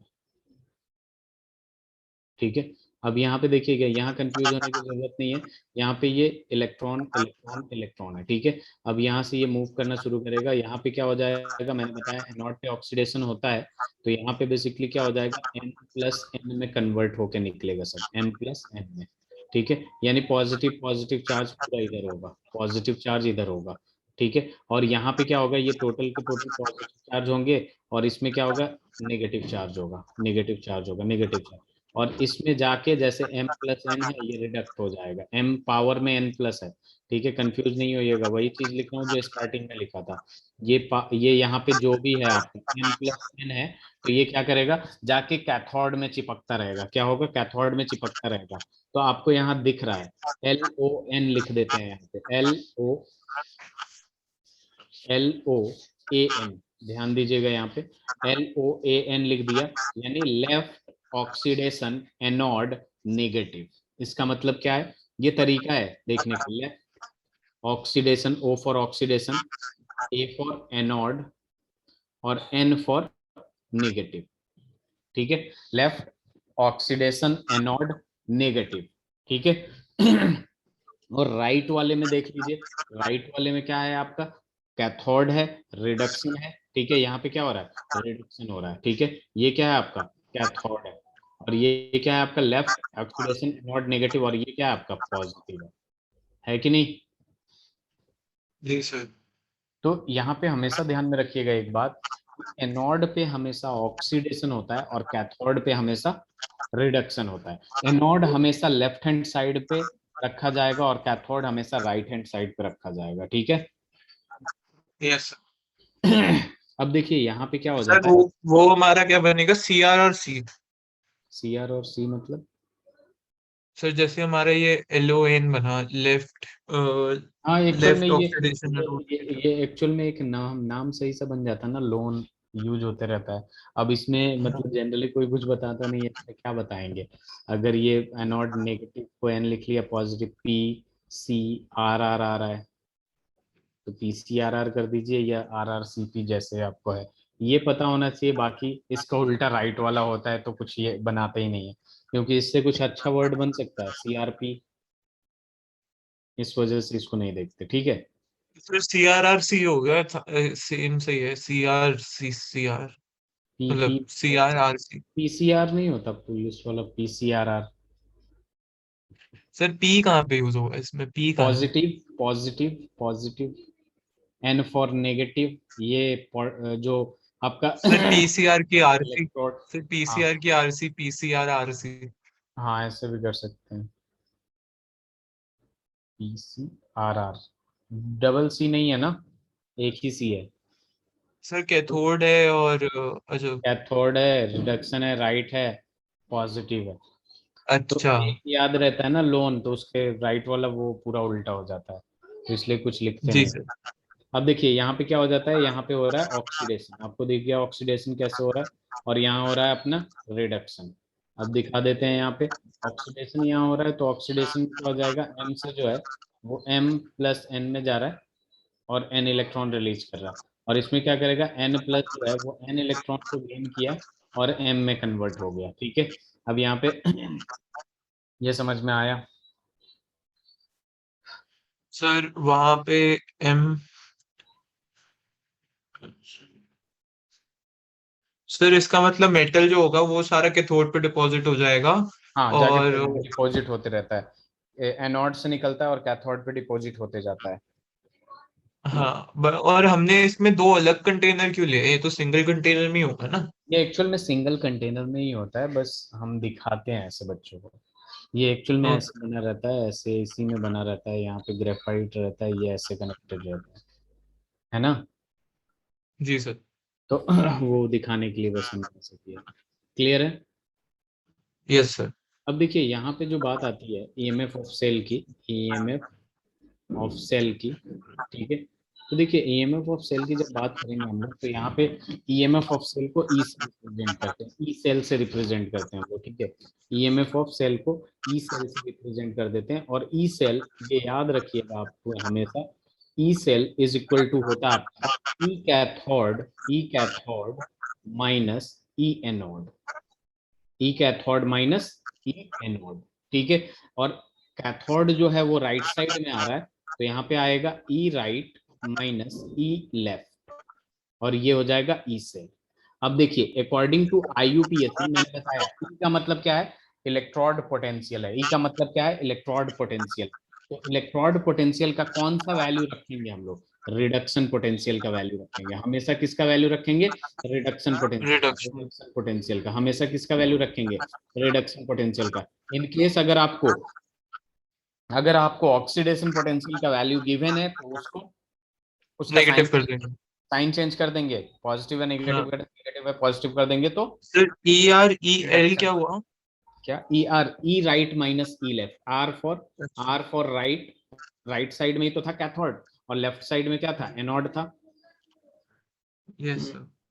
तो ये हो जाएगा E cell is equal to E R minus E left, E right और माइनस सर ई। इसमें इसमें हम क्या कहते हैं, रिडक्शन पोटेंशियल इसलिए लेंगे क्योंकि हमारा standard electrode potential is equal to standard reduction potential. नहीं, स्टैंडर्ड ही नहीं, इलेक्ट्रोड पोटेंशियल भी is equal to electrode reduction potential होता है। आईयूपीएससी ने बोला जी था, सर। ठीक है, आईयूपीएससी ने क्या बोला था कि जो भी इलेक्ट्रोड पोटेंशियल है उसको हम रिडक्शन पोटेंशियल ही कंसीडर करेंगे, वेदर इट इज स्टैंडर्ड और नॉट, ठीक है। जी सर। इलेक्ट्रोड पोटेंशियल का मतलब क्या हो गया, ये रिडक्शन पोटेंशियल, ठीक है। तो ये जी लिख लिया सर। आपने। हाँ जी सर। अब देखिए यहाँ पे दो पॉइंट है बहुत इंपॉर्टेंट, यहीं पे हो जाएगा आपका कि एक कहता है आपका ई सेल जो होता है आपका, ये किस पे डिपेंड करता है, तो यहाँ पे हम लिख सकते हैं depend on concentration and temperature. Concentration और टेम्परेचर पे डिपेंड करता है। और ई सेल जो होता है depend upon concentration and temperature, और ये चीज भी हमें कब पता चलेगी, जब हम अभी नर्स्ट इक्वेशन पढ़ेंगे। नर्स्ट इक्वेशन पढ़ेंगे तो उसमें पता चल जाएगा, ठीक है। Yes sir. अगर आपसे पूछा जाता है ई सेल किस पे डिपेंड करता है, तो कॉन्सेंट्रेशन पे भी डिपेंड करता है और टेम्परेचर पे भी डिपेंड करता है, ठीक है। सर ये कब क्लियर होगा, कौन क्या पढ़ेंगे तब? नर्स्ट इक्वेशन अभी ई सेल पूरा कंप्लीट करेंगे हम लोग, ई सेल, ठीक है। जी सर। चलिए इधर हम, अगर हम यहाँ पे लिख देते हैं ई नॉट सेल, ठीक है। इन केस अगर हम यहाँ लिख देते हैं ई नॉट सेल, तो E naught cell is equal to क्या हो जाता है आपका, सबसे पहले देखिए ई नॉट सेल का मतलब क्या हो गया, standard EMF of cell, standard, standard EMF of sir. EMF of cell, ठीक है। इसका मतलब स्टैंडर्ड ईएमएफ ऑफ सेल का मतलब क्या हो गया, टेम्परेचर 25 डिग्री सेंटीग्रेड, ठीक है। मोलारिटी कॉन्सेंट्रेशन 1 m, और प्रेशर 1 atm या फिर 1 बार, ठीक है। तो हम इसको ऐसे भी लिख सकते हैं E naught cell is equal to E naught cathode minus E naught anode. मैंने आपसे यही बताया आपसे, ई राइट, देखिए इलेक्ट्रोड पोटेंशियल हो वेदर इट इज स्टैंडर्ड और नॉट, फॉर्मूला सेम लगेगा, E cathode minus E anode. अगर ई नॉट सेल निकालना है तो E naught cathode minus E naught anode. बस इतना ध्यान में रखना है कि ये जो ई नॉट कैथोड है वो रिडक्शन पोटेंशियल ही लेना है, ऑक्सीडेशन पोटेंशियल नहीं लेना है।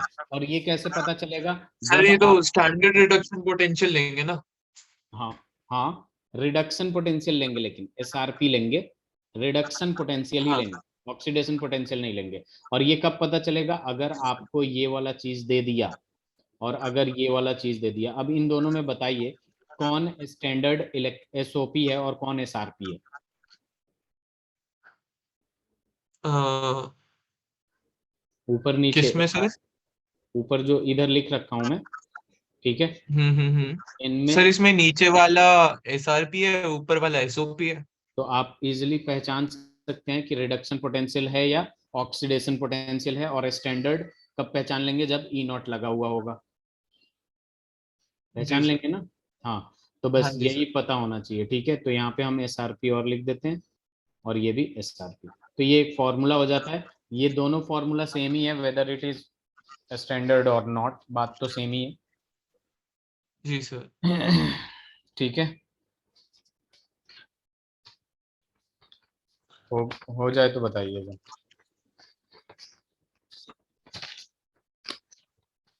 नहीं सर। डन। अब देखिए यहाँ पे एक एक मिनट सर। रिप्रेजेंट, हाँ ठीक।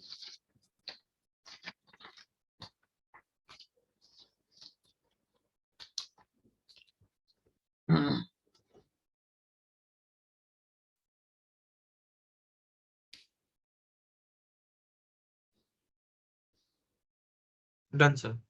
Done, very good. देखिए यहाँ पे आता है आपका, थोड़ा सा मैं ये इस टॉपिक से थोड़ा सा अलग बात करूंगा, सेल रिप्रेजेंटेशन की। सेल रिप्रेजेंटेशन, ठीक है।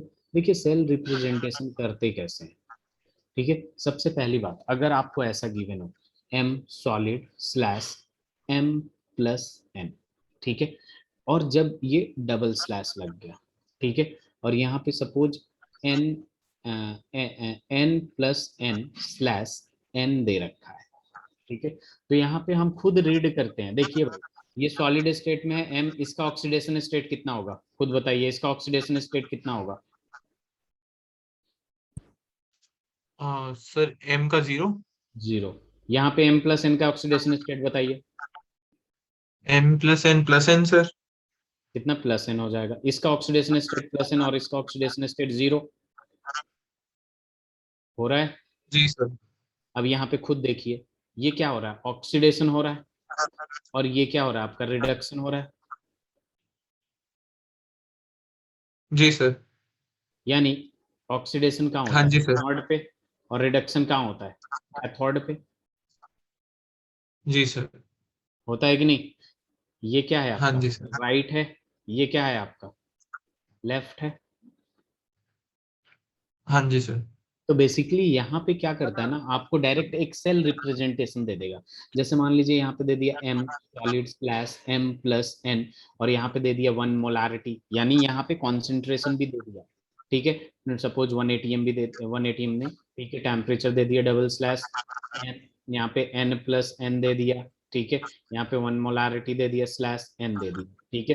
तो इसमें पता होता है, ठीक है, ये जो राइट माइनस लेफ्ट लिखा हो ना, वो बस सेल को देख के नहीं लिखा हूं, इस रिप्रेजेंटेशन को भी देख के लिखे हैं हम लोग, ठीक है। कि ये जो जी सर। रिप्रेजेंटेशन होता है, राइट वाला क्या होता है आपका, बेसिकली राइट वाला कैथोड होता है, और लेफ्ट वाला क्या होता है, एनोड होता है, एनोड होता है।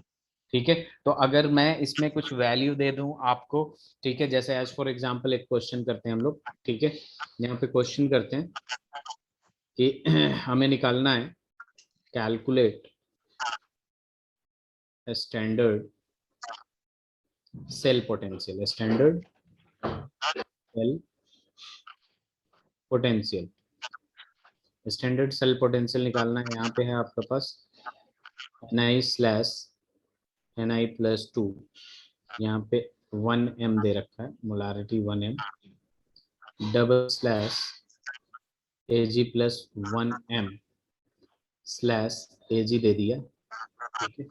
और यहाँ पे गिवन है और भी चीजें, ई नॉट जो है ni प्लस 2 से ni में जा रहा है, इसका वैल्यू है -0.25 वोल्ट। यहाँ पे ई नॉट जो है प्लस से एजी में जा रहा है, और इसका वैल्यू है 0.80 वोल्ट। तो हमें क्या करना है, ई नॉट सेल निकालना है।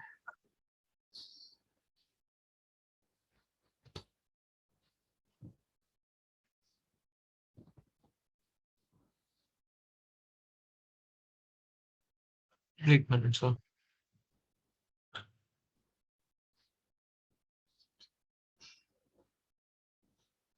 0.25। गलत। और नीचे क्या है, 0.80। हाँ, अच्छा हाँ, ये मतलब मुझे आंसर नहीं बता रहे हैं ना, मुझे लगा आंसर है। ई नॉट नहीं एन सर, आई नोट प्लस टू पूछा स्लैश था। एन आई जो है -0.25 वोल्ट है, और एजी प्लस स्लैश एजी वाला जो है वो है 0.80। ओके सर, तो हमें बेसिकली इसमें calculate the standard cell potential है ना। ई नॉट सेल निकालना है। एक मिनट सर, बता रहा हूँ।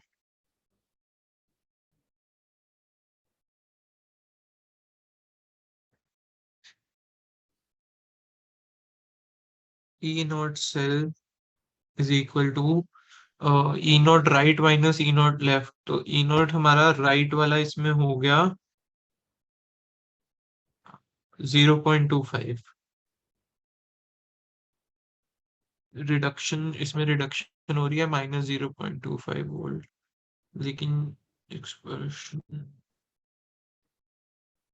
हाँ -0.25 वोल्ट। और ई राइट हमारा है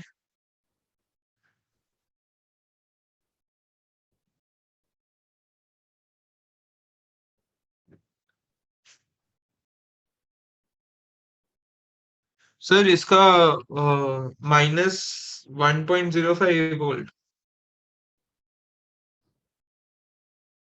माइनस का थोड़ी आएगा,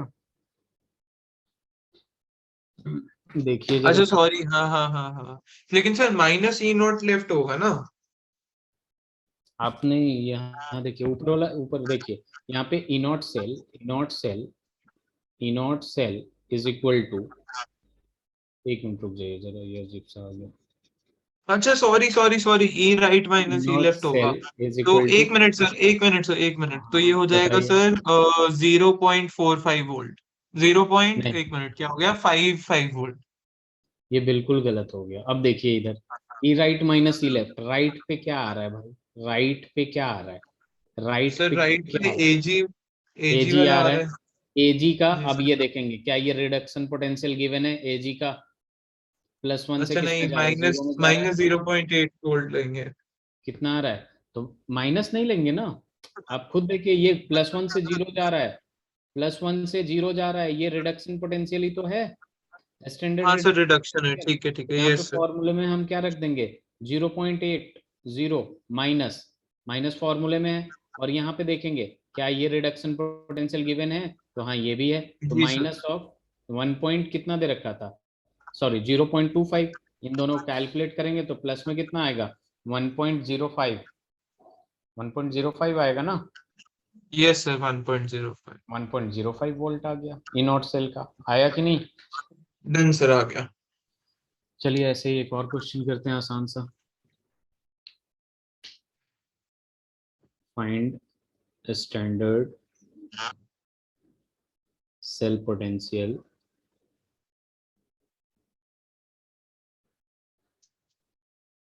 ऑफ डेनियल सेल। यहाँ पर रिप्रेजेंटेशन दे रखा है, जेड एन से जेड एन प्लस टू में जा रहा है, सर ऑफ कौन सा सेल? Daniel cell. अभी इसके बारे में पढ़ेंगे, वोल्टेइक सेल, डेनियल सेल लिखवाया था मैं, नाम लिखवाया था। यहाँ पे गिवन है E naught Z N plus two slash Z N is equal to -0.76 volt, और E naught Cu plus 2 slash Cu is equal to plus 0.34 volt.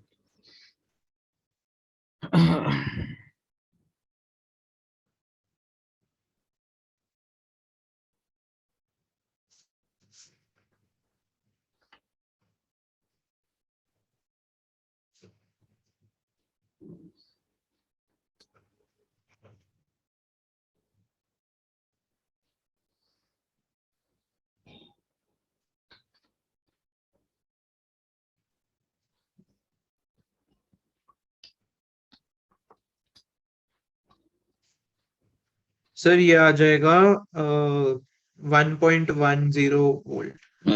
Very good. तो ये आई थिंक क्लियर हो गया अच्छे से आपको, स्लाइड चेंज करूं। जी sir. Yes sir.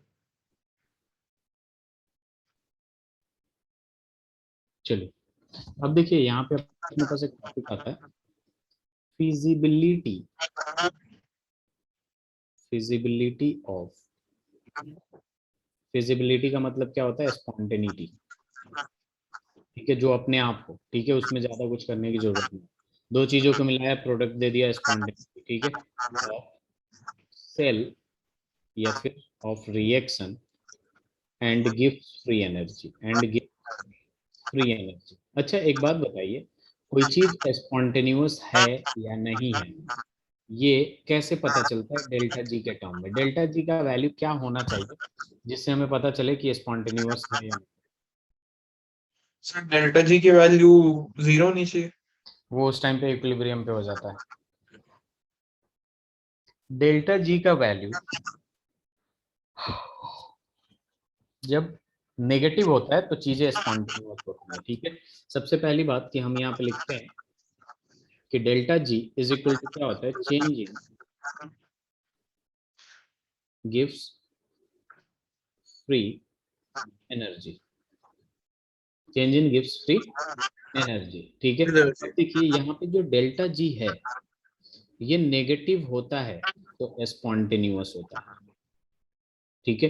Delta G अगर आपका पॉजिटिव हुआ तो नॉन स्पॉन्टेनियस, ये आप थर्मोडायनेमिक्स में पढ़े होंगे, ध्यान नहीं है। और अगर डेल्टा जी इक्वल टू 0 है तो ये इक्विलिब्रियम पे होगा, ठीक है। तो ये तीनों चीज पता होना चाहिए। क्लियर है, क्लियर है। जी सर। अब यहाँ पे क्या आता है आपका कि delta G equals to, basically एक फॉर्मूला आ जाता है, delta G is equal to N F E cell. कहाँ से आता है, एन एफ ई सेल एक फॉर्मूला आता है, ठीक है। इसका डेरिवेशन कभी नहीं पूछता है, ठीक है। तो ये हमारे लिए इंपॉर्टेंट है कि फॉर्मूला केमिस्ट्री में, फिजिकल केमिस्ट्री में कुछ कुछ इक्वेशंस डायरेक्ट दिए हुए हैं, ठीक है। जिसका डेरिवेशन है वो मैं कराऊंगा। तो delta G is equal to होता है minus N F E cell, ठीक है, minus yes N sir. F E cell, minus N F E cell का मतलब क्या हो गया, ये जो एन है आपका नंबर ऑफ इलेक्ट्रॉन ट्रांसफर है, नंबर ऑफ इलेक्ट्रॉन्स ट्रांसफर्ड, ठीक है। ये जो एफ है आपका ये फैराडेज कांस्टेंट है, फैराडेज कांस्टेंट, फैराडे का नाम सुना होगा आपने, जिसका वैल्यू होता है 96,500 कूलम चार्ज है ये, ठीक है। और ये जो ई सेल है पता है इलेक्ट्रोड पोटेंशियल ऑफ सेल है, क्लियर है। जी सर। अब ध्यान दीजिए इधर, ई सेल जो है वो क्या है आपका, electrode potential of cell, electrode potential, electrode potential of cell. Of cell. अब देखिए ये चीज स्पॉन्टेनियस हो इस इक्वेशन से कैसे होगा, एक चीज देखिएगा अपने आप खुद ही समझ में आएगा कि देखिए N number of transferred electron है, ये तो पॉजिटिव रहेगा भाई, रहेगा कि नहीं, हाँ जी। जी ठीक है। सर। एफ जो है फैराडेज कांस्टेंट है 96,500 कूलम, ये भी पॉजिटिव रहेगा। सर इसका मतलब जब रिडक्शन होगी सिर्फ तभी। नहीं नहीं उसकी बात नहीं कर रहा, हाँ वो नहीं, जब रिडक्शन होगी नेगेटिव में वैल्यू आ गया, बेसिकली ये रिडक्शन और ऑक्सीडेशन छोड़ दीजिए, हमारा जो डी जी होना चाहिए वो लेस देन जीरो होना चाहिए। हाँ सर, मतलब ई सेल की वैल्यू नेगेटिव नहीं होनी चाहिए, नेगेटिव नहीं होनी चाहिए, यानी सिर्फ ई सेल की पॉजिटिव वैल्यू होनी क्या चाहिए। होनी चाहिए आपकी, ग्रेटर देन जीरो होनी चाहिए, ठीक है। जी सर। और स्पॉन्टेनिटी और फिजिबिलिटी ऑफ सेल और reaction, E cell greater than zero होगा तभी delta G less than zero होगा, तो इस बात को ध्यान में रखिएगा। और ये formula,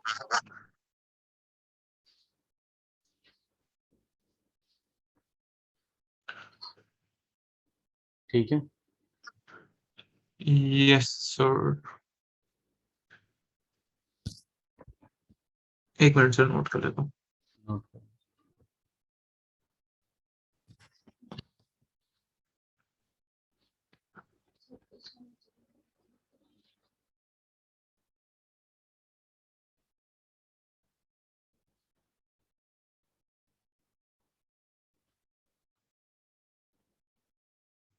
sir Gibbs free energy से हमारा मतलब क्या है? ये एक्चुअल में एनर्जी होता है, ये भी जैसे आपने ये डेल्टा एच पढ़ा है आपने, सर याद नहीं। डेल्टा एस, ये थर्मोडायनेमिक्स में बहुत सारे टर्म आते हैं, डेल्टा एस, डेल्टा टी, हाँ सर, मतलब मेरे डेल्टा को पिछले साल डेल्टा जी, बिल्कुल समझ ठीक है। नहीं आया था थर्मोडायनामिक्स। अच्छा अच्छा, तो ये वाला लिख लिया आपने। एक minute sir.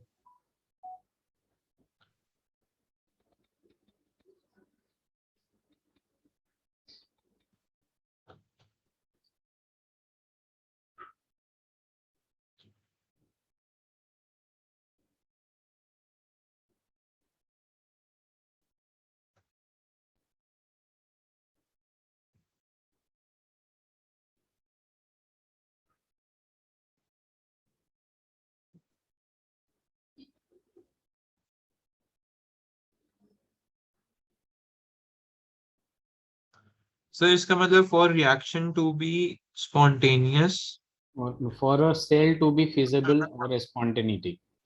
For a cell to be feasible, E cell must be greater than 0 so that delta G will be less than 0 and the cell will be feasible.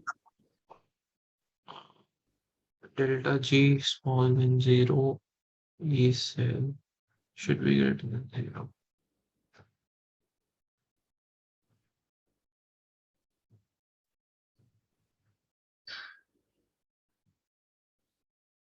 देखिए ये जो गिब्स फ्री एनर्जी होता है ना, basically ये क्या होता है, एक थर्मोडायनेमिक पोटेंशियल को यूज किया जाता है वर्क डन निकालने में, उसी को कहते हैं हम गिब्स फ्री एनर्जी। थर्मोडायनेमिक्स में जो पोटेंशियल से यूज करते हैं, पोटेंशियल बनाते हैं, उसको उसके वर्क डन को, नॉन एक्सपेंशन वर्क डन में जो एनर्जी लगता है उसी को हम गिब्स फ्री एनर्जी कहते हैं। वर्क डन और एनर्जी जो होता है इंटर कन्वर्टेबल होता है। लिख लिया आपने? बस सर लास्ट लाइन लिखना था।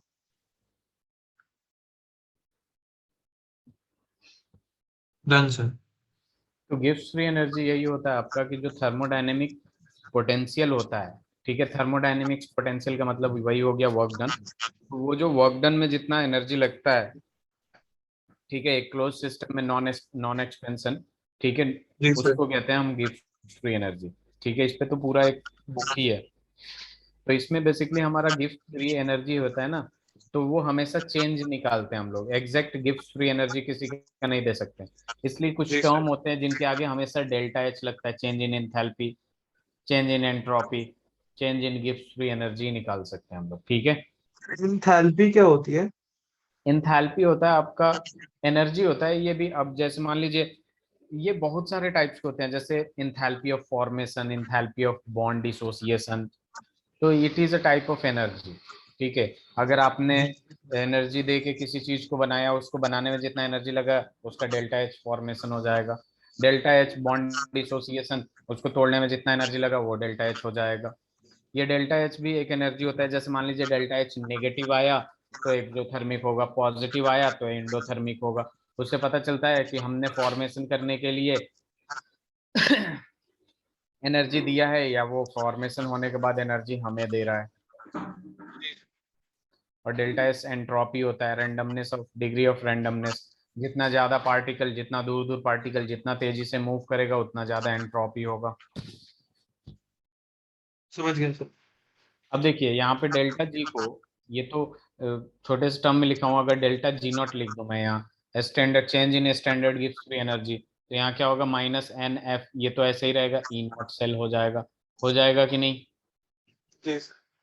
तो इस पे एक क्वेश्चन करते हैं हम लोग, फिर देखते हैं। Find standard free energy and predict feasibility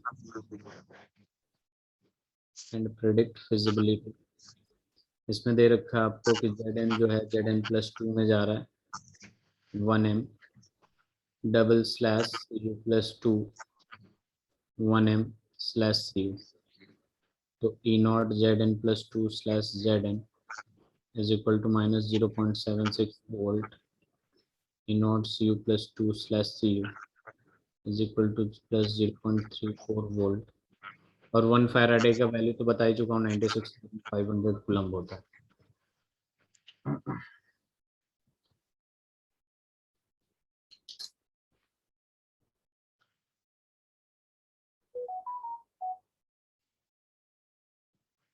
एक मिनट सर, क्वेश्चन नोट।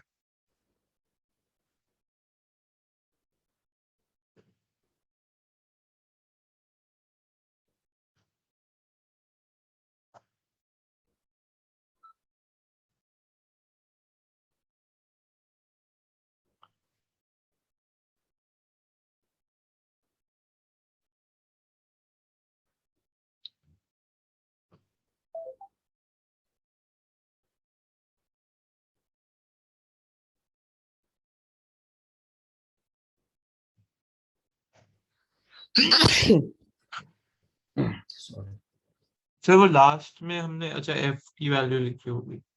हाँ, एफ की वैल्यू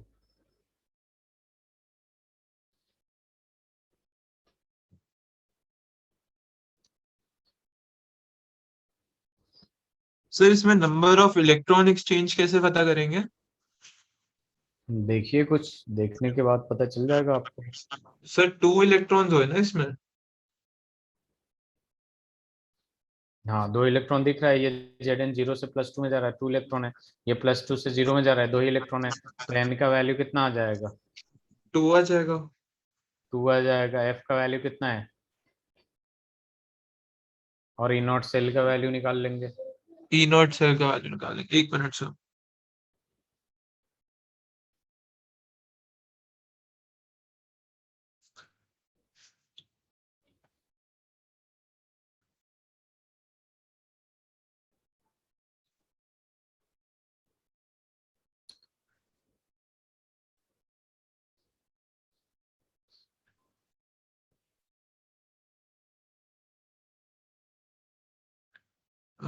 सर ये हो जाएगा हमारा इनटू 1.10 वोल्ट। 1.10। 10। 1.10 पॉजिटिव या नेगेटिव, यानी डेल्टा G0 जो होगा वो <0 होगा, और <0 होगा तो ये फिजिबल होगा। और इसको यस सर। कैलकुलेट कर लेंगे तो डेल्टा G0 का भी वैल्यू आ जाएगा। आ जाएगा। हाँ जी सर। तो देखिए, यहाँ तक अपना कंप्लीट होता है। अब एक बड़ा टॉपिक